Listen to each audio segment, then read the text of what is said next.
முன் செய்திகளுக்காக ஸ்ரீதேவி. இன்றைய முதன்மை செய்திகள்.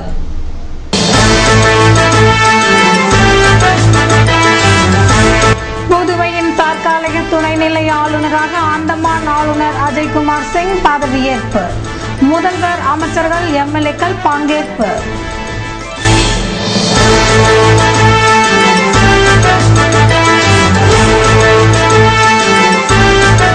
முன்னாள் ஆளுநர் வீரேந்திர கட்டாரியா கூறிய குற்றச்சாட்டுகள் குறித்து சிபிஐ விசாரணை. காங்கிரஸ் தலைவர் சுப்பிரமணியன் வலியுறுத்தல்.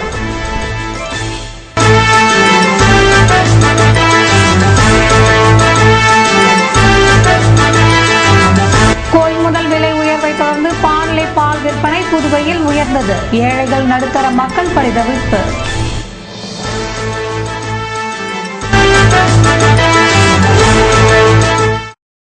இனி விரிவான செய்திகள். புதுவையின் துணைநிலை ஆளுநர் வீரேந்திர கட்டாரியா நீக்கம் செய்யப்பட்டதைத் தொடர்ந்து புதிய ஆளுநராக அந்தமான் ஆளுநர் பொறுப்பேற்றார். புதுவையில் துணைநிலை ஆளுநராக பணியாற்றி வந்த வீரேந்திர கட்டாரியாவுக்கும் முதல்வர் ரங்கசாமிக்கும் மோதல் போக்கு நீடித்து வந்த நிலையில் மத்தியில் ஏற்பட்ட ஆட்சி மாற்றத்தினை தொடர்ந்து ஆளுநர் கட்டாரியா சில தினங்களுக்கு முன்பாக பதவி நீக்கம் செய்யப்பட்டார். இதனைத் தொடர்ந்து அந்தமான் ஆளுநர் புதுவையின் தற்காலிக ஆளுநராக நியமிக்கப்பட்டார். இதுபோன்ற சூழ்நிலையில் முன்னாள் ஆளுநர் வீரேந்திர கட்டாரியா வியாழக்கிழமையன்று விடைபெற்றார். முன்னதாக அவருக்கு காவல்துறையின் அணிவகுப்பு மரியாதை அளிக்கப்பட்டதைத் தொடர்ந்து அவர் சென்னை சென்றார். ஆளுநர் மாளிகையில் கட்டாரியாவிற்கு வழி அனுப்புதல் நிகழ்ச்சி நடைபெற்ற நேரத்தில் ஆளுங்கட்சியை சேர்ந்த சிலர் கோஷங்கள் எழுப்பியதால் பரபரப்பு ஏற்பட்டது. இதன் தொடர்ச்சியாக அந்தமான் ஆளுநர் அஜய்குமார் சிங் வியாழக்கிழமை பிற்பகல் புதுவை வந்தார்.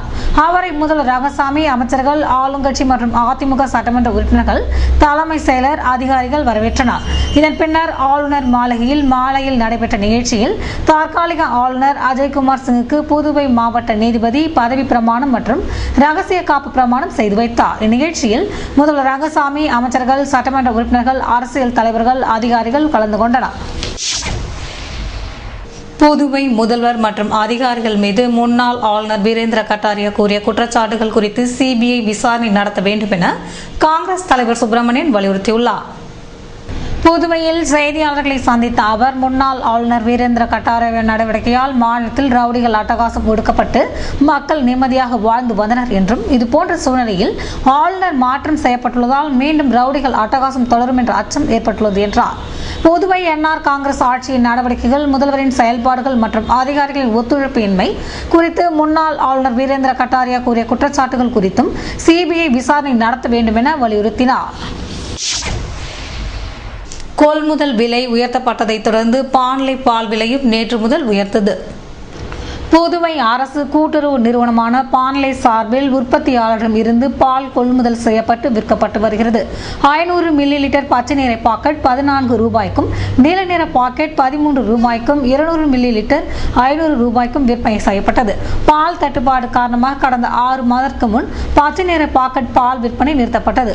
முழுவதுமாக நீல நிற பாக்கெட் பால் மட்டுமே விற்கப்பட்டது. இந்நிலையில் பால் கொள்முதல் விலையை ரூபாய் 20 இருந்து 24 முதல்வர் ரங்கசாமி உயர்த்தினார்.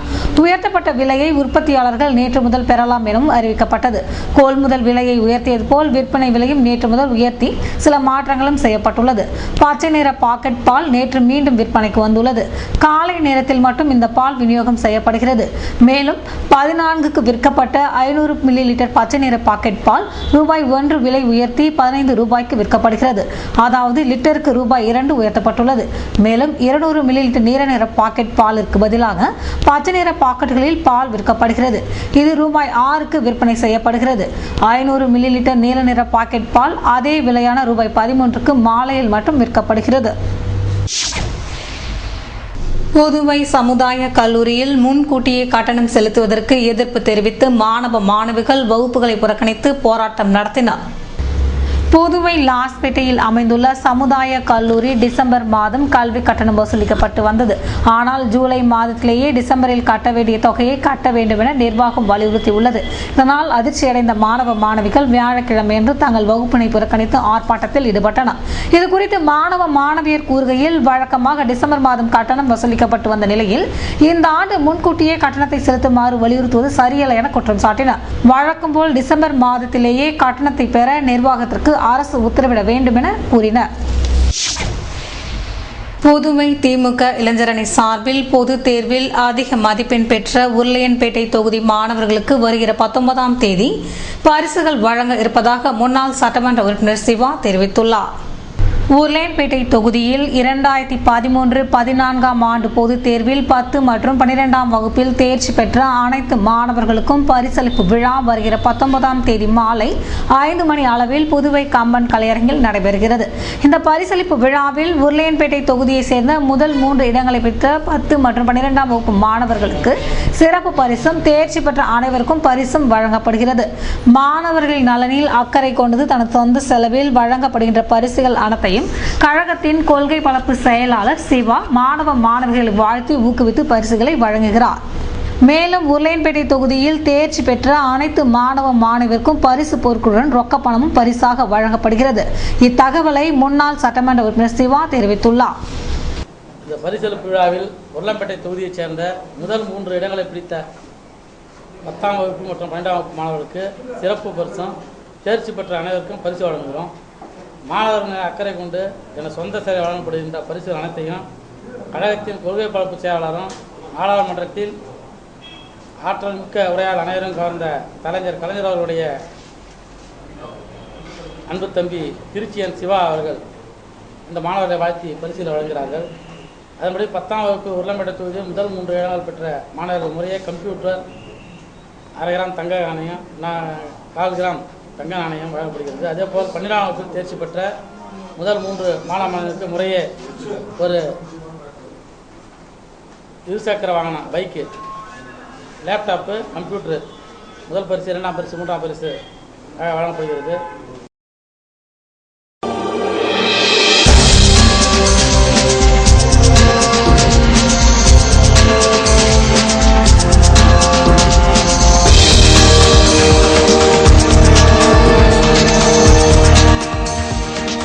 நெல்லித்தோப்பு தொகுதியில் லாயக்கற்ற சாலைகள் போர்க்கால அடிப்படையில் சீரமைக்க வலியுறுத்தி அதிமுக எம்எல்ஏ தலைமையில் கட்சியினர் போராட்டம்.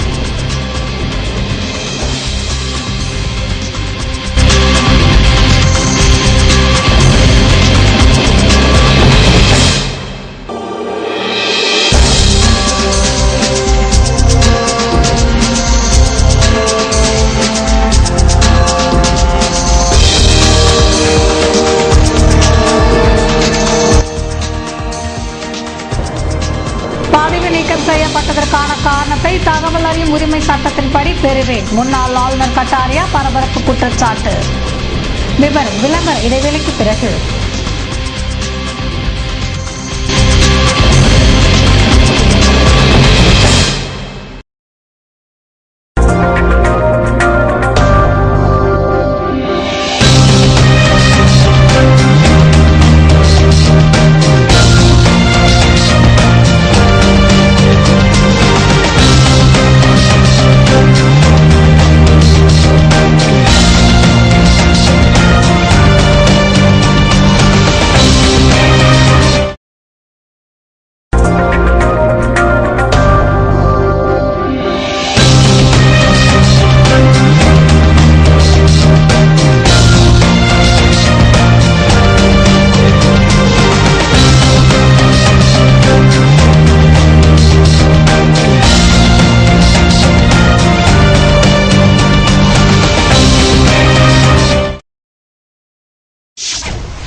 செய்திகள் தொடர்கின்றன. புதுவை ராமகிருஷ்ணா பள்ளியில் நடைபெற்ற கீரை கண்காட்சியை பார்வையிட்டு மாணவர்கள் உற்சாகமடைந்தனர். ஸ்ரீ ராமகிருஷ்ணா சேவா சங்கத்தினரால் நடத்தப்பட்டு வரும் ஸ்ரீ ராமகிருஷ்ணா வித்யாலயா மேல்நிலைப் பள்ளியில் கீரைகளின் கண்காட்சி நடைபெற்றது. இக்கண்காட்சியினை சேவா சங்கத்தின் தலைவர் ராமகிருஷ்ணனும் செயலாளர் சுவாமிநாதன் அவர்களும் துவக்கி வைத்து சிறப்பித்தனர். நிகழ்ச்சியில் பொருளாளர் குப்புசாமி, ஓய்வு பெற்ற நூலகர் குமாரி, சேவா சங்க உறுப்பினர்களும் கலந்து கொண்டனர். இக்கண்காட்சியில் அனைத்து வகையான கீரைகள், மூலிகைகள் காட்சிக்கு வைக்கப்பட்டிருந்தது. இதில் 200க்கும் மேற்பட்ட மாணவர்கள் கலந்து கொண்டனர். மேலும் இந்நிகழ்ச்சியில் கீரைகளால் ஏற்படும் நன்மைகள் குறித்து விளக்கம் அளிக்கப்பட்டது. இதில் துணை முதல்வர் சுந்தரமூர்த்தி, தலைமை ஆசிரியர் ஜாஸ்மின், அனைத்து ஆசிரியர்களும் கலந்து கொண்டனர். ஏம்பலத்தில் நடைபெற்ற கால்நடை கண்காட்சியில் வெற்றி பெற்றவர்களுக்கு அமைச்சர் ராஜவேலு பரிசுகளை வழங்கினார். கால்நடை பராமரிப்பு மற்றும் கால்நடை நலத்துறையின் சார்பில் கால்நடை கோழிகள் கண்காட்சி ஏம்பலம் அய்யனார் கோவில் திடலில் நடந்தது. இதில் 300 கால்நடைகள் பங்கு பெற்றன. கால்நடை கோழிகள் கண்காட்சி பரிசளிப்பு விழாவில் வெற்றி பெற்ற கால்நடை விவசாயிகளுக்கு நலத்துறை அமைச்சர் ராஜவேலு பரிசுகள் வழங்கினார். கண்காட்சியில் மிக சிறந்த பசுவிற்கான பரிசு அன்பழிக்கு கிடைத்தது. பசுவிற்கான முதல் பரிசு குமாருக்கும், கிடேரிகளுக்கான முதல் பரிசு சதீஷுக்கும், கன்றுகளுக்கான முதல் பரிசு அஞ்சாலாட்சிக்கும், கோழிகளுக்கான முதல் பரிசு சங்கருக்கும் கிடைத்தது. நிகழ்ச்சிக்கு கால்நடை பராமரிப்பு மற்றும் கால்நடை நலத்துறை இயக்குனர் டாக்டர் பத்மநாபன் வரவேற்புரை ஆற்றினார். இணை இயக்குனர் டாக்டர் பன்னீர்செல்வம் முன்னிலை வகித்தார். டாக்டர்கள் துளசிராமன், பிரீதா, சரளாதேவி சிறந்த கால்நடைகளை தேர்வு செய்தனர். கரியமாணிக்கம் கால்நடை மருந்தக டாக்டர் ராஜு நன்றி கூறினார். புதுவை நெல்லித்தோப்பு வீதிகள் செப்பனிடப்படாமல் இருப்பதை கண்டித்து அதிமுக சட்டமன்ற உறுப்பினர் ஓம் சக்தி சேகர் தலைமையில் அதிமுகவினர் ஆர்ப்பாட்டத்தில் ஈடுபட்டனர். புதுவை நெல்லித்தோப்பு தொகுதிக்குட்பட்ட சவரிப்படையாட்சி வீதி, அருள் படையாட்சி வீதி, செயின்ட் அந்துவான் வீதிகள் வழியாக ஆகஸ்ட் மாதம் நடைபெற இருக்கும் விண்ணேற்பு அன்னை ஆலய திருவிழாவின் போது தேர் செல்வது வழக்கம். ஆனால் தற்போது இந்த வீதிகள் குண்டும் குழியுமாக இருப்பதால் இதனை சீரமைக்க வேண்டும் என பலமுறை வலியுறுத்திய போதிலும் நடவடிக்கை எடுக்கவில்லை என கூறப்படுகிறது. இதுபோன்ற சூழ்நிலையில் நெல்லித்தோப்பு சாலைகளை போர்க்கால அடிப்படையில் சீரமைக்க வேண்டும் என வலியுறுத்தி தொகுதி சட்டமன்ற உறுப்பினர் ஓம் சக்தி சேகர் தலைமையில் அதிமுகவினர் நகராட்சி அலுவலகம் முன்பாக போராட்டத்தில் ஈடுபட்டனர். இதற்கு பின்னரும் நடவடிக்கை எடுக்க தவறினால் பொதுமக்களை திரட்டி போராட்டம் நடத்தப்படும் என சட்டமன்ற உறுப்பினர் ஓம் சக்தி சேகர் எச்சரித்தார். ஆலயத்திற்கு திருவிழா நடக்க இருக்கின்றது. தேர் திருவிழாவினை காண வருகின்ற பக்தர்களுக்கு சாலை வசதி இல்லாமல் துள்ளனார் துயரத்தை அனுபவித்துக் கொண்டிருக்கின்ற ஒரு சூழ்நிலை வருடம் பார்த்து கொண்டிருக்கின்றோம். இதை இந்த அரசை கண்டித்து, இந்த நகராட்சியை கண்டித்து உடனடியாக அந்த சாலைகளை செம்மனைப்படுத்தி கொடுக்க வேண்டும் என்று நாங்கள் அறவழியிலே இந்த போராட்டத்தை நாங்கள் நடத்தி கொண்டிருக்கின்றோம்.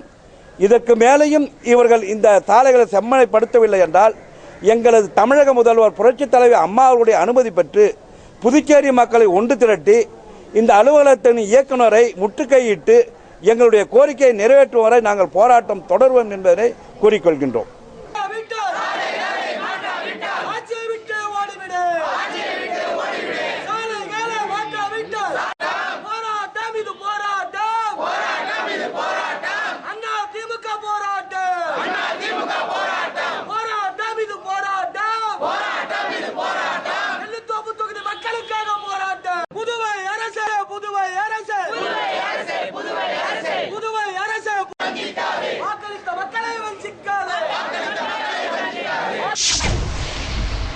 தகவல் அறியும் உரிமை சட்டம் மூலம் பதவி நீக்கத்திற்கான காரணத்தை மத்திய அரசிடம் கேட்பேன் என முன்னாள் ஆளுநர் வீரேந்திர கட்டாரியா கூறியிருக்கிறார். இதேபோன்று முன்னாள் ஆளுநர் செயல்பாடு குறித்து மத்திய அரசு நடவடிக்கை எடுக்க வேண்டும் என ஆளும் கட்சியினர் வலியுறுத்தியுள்ளனர். புதுவையில் செய்தியாளர்களை சந்தித்த முன்னாள் ஆளுநர் வீரேந்திர கட்டாரியா ஆளுநர் பதவியிலிருந்து நீக்கப்பட்ட பின்னர் புதுவையிலிருந்து வெளியேறுவது தொடர்பாக தலைமை செயலர் தன்னிடம் அத்துமீறி நடந்து கொண்டார் என்றும் பதவியை விட்டு செல்வதால் தனக்கு எந்தவித வருத்தமும் இல்லை என்றார். தன்னை வெளியேற்றும் வகையில் ஆளும் கட்சியினர் கீழ்த்தரமான போராட்டங்களை நடத்துவதாக குற்றம் சாட்டிய கட்டாரியா முதல்வராக நல்லவராக இருந்த போதிலும் அவரை சுற்றியிருப்பவர்கள் திருட்டு கும்பல் என்றும் தகவல் அறியும் உரிமை சட்டத்தின் மூலம் தனது பதவி நீக்கத்திற்கான காரணத்தை மத்திய அரசிடம் கேட்பேன் என்றார். இதுபோன்ற சூழ்நிலையில் செய்தியாளர்களை சந்தித்த என்ஆர் காங்கிரஸ் பொதுச் செயலாளர் பாலன் பதவி நீக்கம் செய்யப்பட்ட பின்னர் முன்னாள் ஆளுநர் கட்டாரியா பதவி பிரமாணத்துக்கு எதிராக அரசின் கோப்புகளை காட்டி நியாயம் தேடுவது குற்றம் என்றும் புதுவையின் ஆளுநராக செயல்படாமல் காங்கிரஸை வளர்க்கவே அவர் செயல்பாடுகள் இருந்தன என்றார். முன்னாள் ஆளுநர் மீதான குற்றச்சாட்டுகள் குறித்து மத்திய உள்துறை அமைச்சகம் விசாரணை நடத்த வேண்டும் என புகார் அளிப்போம் என்ற பாலன் கேள்வி ஒன்றுக்கு பதில் அளிக்கும் போது ஆளுநர் நல்லவர் என்றால் அவரை சுற்றியிருப்பவர்கள் தான் திருட்டு கும்பல் என பதிலளித்தார். ஆதி திராவிட மேம்பாட்டு கழகத்தின் சார்பில் கல்வி கடன் உதவியை முதல்வர் ரங்கசாமி வழங்கினார். புதுச்சேரி ஆதி திராவிடர் மேம்பாட்டு கழகத்தின் மூலம் 2014-15 ஆண்டிற்கான கல்வி கடன் வழங்கும் திட்டத்தின் கீழ் முதற்கட்டமாக பல்வேறு கல்லூரிகளில் மருத்துவம், பொறியியல் மற்றும் தொழில்நுட்ப மேற்படிப்பு பயிலும் 151 ஆதி திராவிட மாணவ மாணவிகளுக்கு 87,30,000 காசோலைகளை முதலமைச்சர் ரங்கசாமி புதன்கிழமை சட்டமன்ற வளாகத்தில் வழங்கி திட்டத்தை துவக்கி வைத்தார்.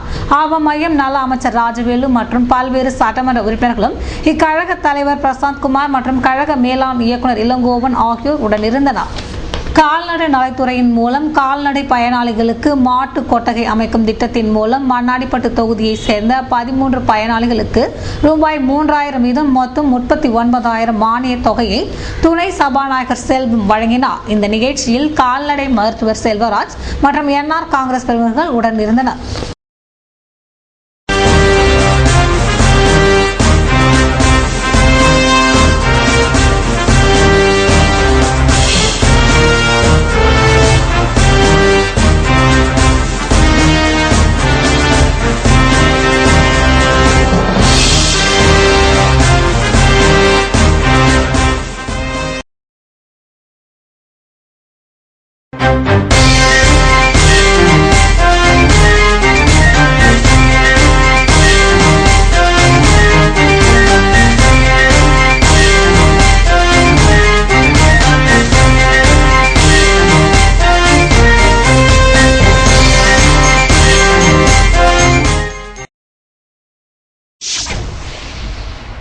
செய்திகள் தொடர்ந்தன. புதுவை சிறையில் கைதி தாக்கப்பட்ட சம்பவத்தை தொடர்ந்து கண்காணிப்பாளர், வார்டன்கள் உள்ளிட்ட 6 பேர் அதிரடியாக இடமாற்றம் செய்யப்பட்டுள்ளனர்.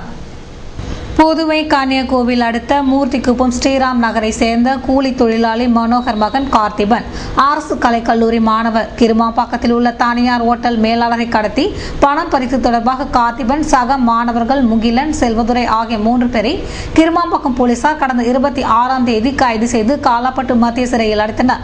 இந்நிலையில் கார்த்திபன் உடல் முழுவதும் ரத்த காயங்களுடன் புதுவை அரசு மருத்துவமனையில் கடந்த 6ஆம் தேதி மாலை சேர்க்கப்பட்டார். பிறகு மேல் சிகிச்சைக்காக ஜிப்மரில் அனுமதிக்கப்பட்டார். கிருமாம்பாக்கம் காவல் நிலையத்தில் போலீசாரும் தொடர்ந்து சிறையில் வார்டர்களும் தாக்கியதால் தான் அவருக்கு பலத்த காயம் ஏற்பட்டதாக உறவினர்கள் குற்றம் சாட்டினர். சிறை அதிகாரியிடம் இது பற்றி புகாரும் அளித்தனர். இது தொடர்பாக விசாரணை நடந்த நிலையில் காலாப்பட்டு மத்திய சிறை கண்காணிப்பாளர் பாஸ்கர், ஏட்டு கணேசன், வார்டன்கள் ராமச்சந்திரன், தீனதயாளன், புனிதவேல், ஜீவரத்தினம் ஆகிய 6 பேர் நேற்று முன்தினம் காரைக்காலுக்கு அதிரடியாக இடமாற்றம் செய்யப்பட்டனர். இதற்கான உத்தரவை சிறைத்துறை நிர்வாகம் பிறப்பித்துள்ளது. நிலுவையில் உள்ள சம்பளத்தை வழங்க வேண்டும் என வலியுறுத்தி கல்வித்துறை ரொட்டிப்பால் ஊழியர்கள் தொடர் போராட்டத்தில் ஈடுபட்டு வருகின்றனர். ரோட்டிப்பால் ஊழியர்களை கல்வித்துறை பகுதி நேர ஊழியர்களாக மாற்ற வேண்டும். அரசு ஊழியர்களுக்கு சம்பளம் வழங்கும் தேதியில் ரொட்டிப்பால் ஊழியர்களுக்கு சம்பளம் வழங்க வேண்டும். நிலுவையில் உள்ள 10 மாத சம்பளத்தை வழங்க வேண்டும். ரொட்டிப்பால் ஊழியர்களை கல்வித்துறை ஊழியர்களாக மாற்ற வேண்டும் என்பது உள்ளிட்ட பல்வேறு கோரிக்கையை வலியுறுத்தி கல்வித்துறை ரொட்டிப்பால் ஊழியர்கள் சங்கத்தினர் தொடர் போராட்டத்தை நடத்தி வருகின்றனர். இதில் சங்க நிர்வாகிகள் மற்றும் ஊழியர்கள் கலந்து கொண்டுள்ளனர். கோரிக்கை நிறைவேறும் வரை இதுபோன்ற போராட்டம் நடைபெறும் என சங்கத்தினர் தெரிவித்துள்ளனர்.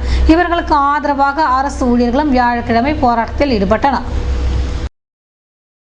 இன்றைய தங்கம் வெள்ளி விலை விபரம் வழங்குவோர் ஏவிஆர் ஸ்வர்ண மஹாலின் நவீன மங்கையின் நவநாகரீக நகைகள்.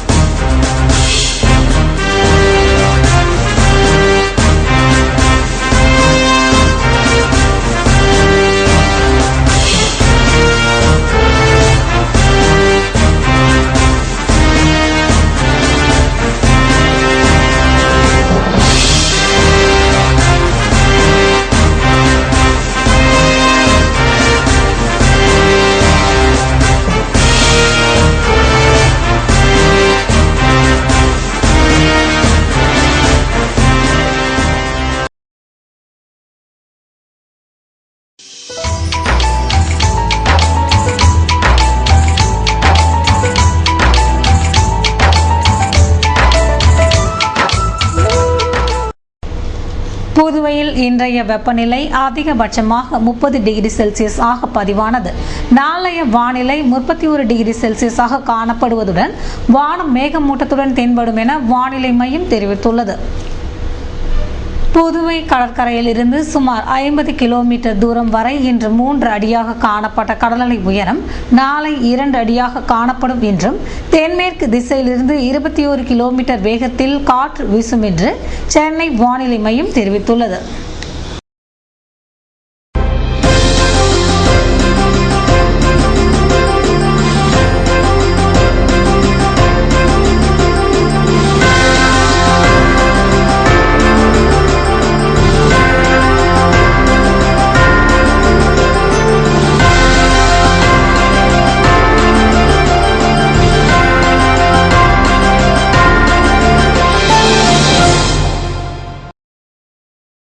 மீண்டும் இன்றைய முதன்மை செய்திகள்.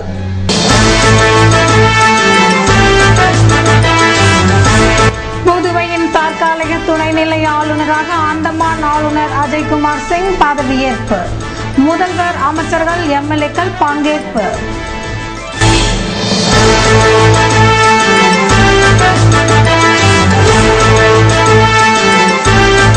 முன்னாள் ஆளுநர் வீரேந்திர கட்டாரியா கூறிய குற்றச்சாட்டுகள் குறித்து சிபிஐ விசாரணை.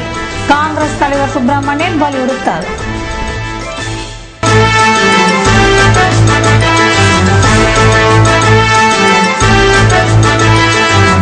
கொள்முதல் விலை உயர்வை தொடர்ந்து பாண்லே பால் விற்பனை புதுவையில் உயர்ந்தது. ஏழைகள், நடுத்தர மக்கள் பரிதவிப்பு.